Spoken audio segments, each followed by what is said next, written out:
top 10 tips for directors when they're looking to close a company, which is insolvent. So, number one, if you've got any bounce back loans or government borrowings, make sure you were eligible at the start. For instance, was the bounce back loan 25% of the turnover pre-COVID? It sounds minor, but it's really, really important if you go down a closure route that that's boxed off, because there could be further implications. Number two, do you want to start again? If you do, you'll need to set up a new company, and you'll need the correct advice about what can be set up, what name can be used, what you do with the assets, what you do with your customers, etc. Number three, will there be any staff redundancies? If you're closing a company, are you making staff redundant? What do you say to the staff? Make sure you obviously reiterate that the staff are protected in any insolvency scenario in terms of redundancy and pay and holiday pay. But it's really, really key to cover that point off.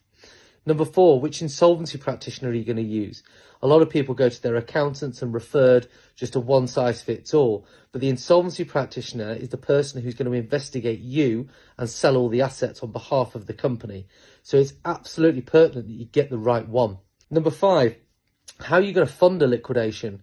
Now, normally a liquidator will take their fees from the assets of the company as and when they sell them, or other routes to cash at the bank and other forms. But if there are no assets and no one is there to pay the fees, they're going to fall on you as a director to find those fees, which are typically about £4 to £5 grand. Number six, make sure there's no overdrawn directors' loan accounts or any other routes that will come back to bite you, because an overdrawn director's loan account constitutes an asset and a liquidator has to get that asset back, so they'll pursue you directly for that amount.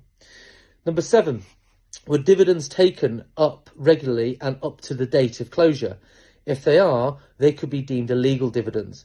And what I mean by that is there wasn't sufficient profits to take the dividend in the first place, which then it's treated like a director's loan, and then the director will be pursued personally for the repayment of those dividends. So again, all these need to be checked before you even look at engaging an insolvency practitioner. Number eight, get an up-to-date balance sheet and any obviously accounts in terms of bank statements, and get a real up-to-date position on the financial position of the company. That will cover off point 7 and point 6 regards to directors' loans and illegal dividends. Number 9, get a plan. A lot of the times, most of the worry and the stress is caused because there isn't a plan in place for the director. And that's really, really key, because once you have a plan, you will feel better about going forward. And that leads me on to number 10. The biggest tip I can give you is to call us. We're free, we're confidential, and we're set up for a reason. With the years of experience of insolvency we've all got, we were able to articulate a plan for you going forward that will allow you to get you from A to B. We're on your side and we're in your corner. The Directors Helpline.